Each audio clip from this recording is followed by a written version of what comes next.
vidas, que se encontra no Evangelho de Mateus, no capítulo 19. Eu vou ler a partir do versículo 16, que diz assim a palavra de Deus. Se você está com a sua Bíblia, dá tempo de você pegar. Vamos meditar juntos na palavra de Deus. Amém? A partir do verso 16, vai falar acerca do mancebo de qualidade. Em outras versões vai dizer sobre o nobre, o jovem rico. E diz assim: E eis que, aproximando-se dele, um mancebo disse-lhe: Bom mestre, que bem farei para conseguir a vida eterna? Ele estava perguntando para o Senhor Jesus. E ele disse-lhe: Por que me chamas bom? Não há bom senão um só, que é Deus? Se queres, porém, entrar na vida, guarda os mandamentos. Disse-lhe ele: Quais? E Jesus dita para ele alguns dos mandamentos da lei de Deus. Não matarás, não cometerás adultério, não furtarás, não dirás falso testemunho. Honra teu pai e a tua mãe, e amarás o teu próximo como a ti mesmo. Disse-lhe o mancebo: Tudo isso tenho guardado desde a minha mocidade. Que me falta ainda? Disse Jesus: Se queres ser perfeito, vai, vende tudo o que tens e dai aos pobres, e terás um tesouro no céu. E vem e segue-me. E o mancebo, ouvindo esta palavra, retirou-se triste, porque possuía muitas propriedades. Disse então aos seus discípulos, Jesus dizendo aos discípulos: Em verdade vos digo, é difícil entrar um rico no reino dos céus. E outra vez vos digo que é mais fácil passar um camelo pelo fundo de uma agulha do que entrar um rico no reino de Deus. E os seus discípulos, ouvindo isto, admiravam-se muito, dizendo: Quem poderás, pois, salvar-se? E Jesus, olhando para eles, disse-lhes: Aos homens é isso impossível, mas a Deus tudo é possível. Então, Pedro, tomando a palavra, o apóstolo Pedro, disse-lhe: Eis que nós deixamos tudo e te seguimos. Que receberemos? E Jesus disse-lhes: Em verdade vos digo que vós que me seguistes, quando na regeneração do Filho do Homem se assentar no trono da sua glória, também vos assentarei sobre 12 tronos para julgar as 12 tribos de Israel. E todo aquele que tiver deixando casa, ou irmãos, ou irmãs, ou pai, ou mãe, ou mulher, ou filhos, ou terras, por amor do meu nome, receberá 100 vezes tanto e herdará a vida eterna. Porém, muitos serão os derradeiros, e muitos derradeiros serão os primeiros. Essa palavra é poderosa demais.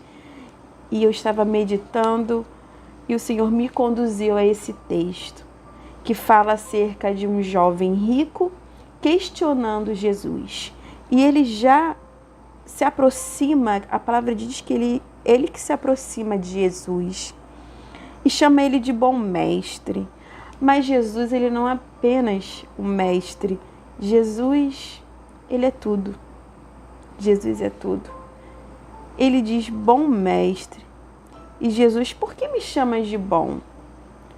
Ele estava reconhecendo Jesus como mestre, mas para que a gente possa caminhar com o Senhor Jesus, ele é o nosso Redentor, ele é nosso Salvador. Ele é muito mais do que mestre, muito mais do que nos ensinar. Nesse caso aqui, Jesus ainda estava no meio deles, estava acompanhado dos seus discípulos. E ele diz: Por que me chama de bom? Não é bom senão um só, que é Deus? Se queres, porém, entrar na vida, guarda os mandamentos. Ele estava chamando Jesus de bom, mas Jesus era o Filho, é o Filho do Deus vivo. Então, ele era representatividade do próprio Deus no meio daquelas pessoas de frente. Onde aquele jovem veio indagar Jesus, veio se aproximar e perguntar.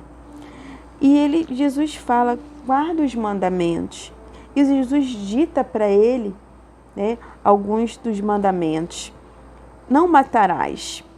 Há quem pense que quando a palavra diz não matarás, acha que é só você assassinar uma pessoa, você chegar e dar um tiro numa pessoa, você atropelar alguém, a palavra diz não matarás. Mas isso vai muito profundo. Às vezes você mata alguém com uma palavra, com um comentário fora de hora, com um gesto de ignorância. E ele segue, não cometerás adultério. O adultério, ele é muito abrangente. Não é simplesmente o adultério do esposo que trai a esposa, sabe? O adultério é quando você altera também um documento. Você sabia disso? Quando você falsifica um documento, isso é um adultério. Você está adulterando aquele documento. Então o assunto é muito abrangente, mas eu vou pincelar. Esse vídeo ele vai ficar longo, mas se você quer receber de Deus essa palavra, se você quer mergulhar, então você vai mergulhar junto comigo, vai ficar até o final desse vídeo. E ele diz, não dirás falso testemunho. O que é não dizer falso testemunho? É você mentir a respeito de alguém, é você querer condenar uma pessoa, sendo que aquilo não é verdade. Às vezes você está fazendo porque alguém está te incitando a falar mal daquela pessoa, a dizer algo que vai prejudicar aquela pessoa, a índole daquela pessoa, que vai prejudicar alguém. Não dirás falso testemunho. Se você não viu, se você não tem certeza, fique calado. A palavra vai dizer que é melhor a gente tem que ser tardio no falar e esteja pronto para ouvir, mas tardio no falar. E ele diz, honra teu pai e tua mãe e amarás o teu próximo como a ti mesmo. Honrar pai e mãe. Eu já falei sobre isso anteriormente. Nós precisamos honrar pai e mãe. É um mandamento do Senhor. Enquanto há muitos filhos que estão maltratando seus pais,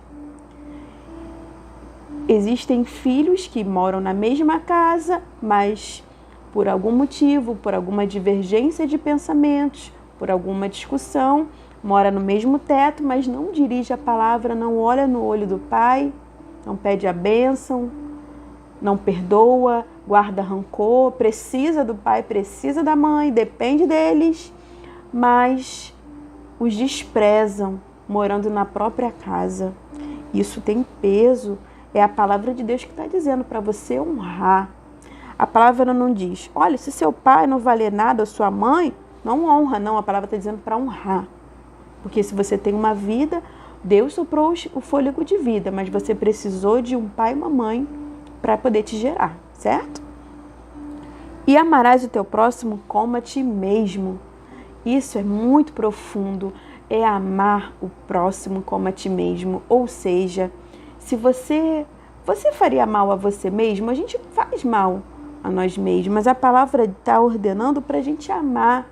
E a gente precisa se amar antes de amar o próximo. Se você permite que uma pessoa sempre te coloque para baixo, se você permite que alguém, queira desconstruir o que Deus falou a seu respeito, você não está se amando.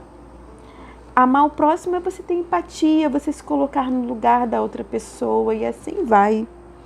E Jesus diz para aquele jovem, aí ele diz, tudo isso eu tenho guardado desde a minha mocidade, o que me falta ainda? Ele inicia perguntando, o que eu tenho que fazer para herdar a vida eterna?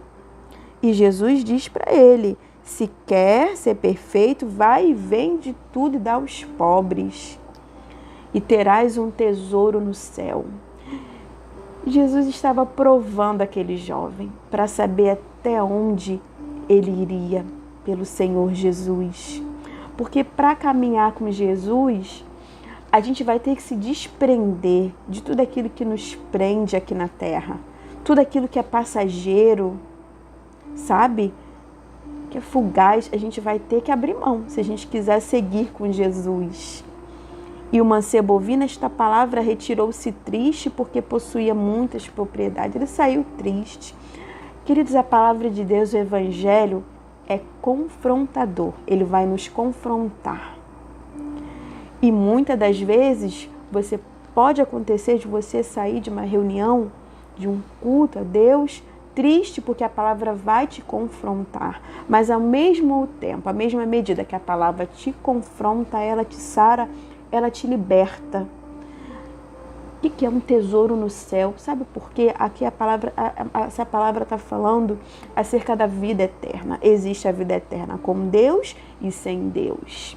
E com Deus é por meio de Jesus. Então você precisa receber Jesus na sua vida. E disse Jesus aos seus discípulos: em verdade vos digo que é difícil um rico entrar no reino dos céus, porque eles não querem abrir mão dos seus pertences. E ele diz que é mais fácil passar um camelo na ponta de uma agulha do que entrar um rico no reino dos céus. E os discípulos, ouvindo, ficaram admirados. Como? Quem poderá salvar-se? E Jesus, olhando para ele, disse: aos homens é impossível, mas a Deus tudo é possível. Muita gente pega esse versículo isoladamente e diz: para Deus é tudo, nada é impossível para Deus. Mas aqui a palavra, o contexto está falando acerca de salvação. A salvação eterna é a principal promessa da palavra de Deus, é a vida eterna. Porque céus e terras vão passar. A palavra diz a respeito da vinda do Senhor Jesus e que quais são os sinais que estão aí? Estão ocorrendo sinais nos céus, estão ocorrendo na terra e debaixo da terra. Vulcão entrando em erupções, pestes, praga, tudo isso está na palavra de Deus, há mais de 2000 anos. A palavra vem alertando. Então, aqueles que têm ouvido, ouça que o Espírito diz às igrejas, que o Espírito de Deus está falando, está usando os seus profetas, está usando os seus servos para falar acerca da palavra de Deus, acerca do juízo que virá, e nada vai ficar encoberto. E Jesus continua falando: aqueles que largaram mulher, que largaram pai e mãe para me seguir, vos será acrescentado. Porque o mais importante não é simplesmente seguir Jesus, caminhar com Ele, sabe, respeitar os mandamentos, seguir os mandamentos de Deus, que é para te dar vida. De repente eu estou falando com alguém que está até hoje vivendo no engano, até hoje vive uma vida frustrada, até hoje ainda está com crise de identidade. Por quê? Porque não sabe qual o propósito. O Senhor Jesus nos salva para um propósito. Eu fui liberta da vida que eu levava antes de Jesus para que eu pudesse me render a Ele e falar da palavra dEle e fazer a obra de Deus. Para que eu possa herdar um reino, para que eu possa ter uma vida eterna em Cristo Jesus. Você que está me ouvindo, receba essa palavra no seu coração. Medite na palavra de Deus, leia o Evangelho. O Evangelho de Mateus fala acerca do Senhor Jesus, do nascimento, dos milagres, dos prodígios, das maravilhas que Ele opera e que Ele quer operar na sua vida. Fica com esta palavra. Eu oro para que o Senhor Jesus possa te encontrar, para que você receba essa palavra no seu coração e medite nesta palavra, para que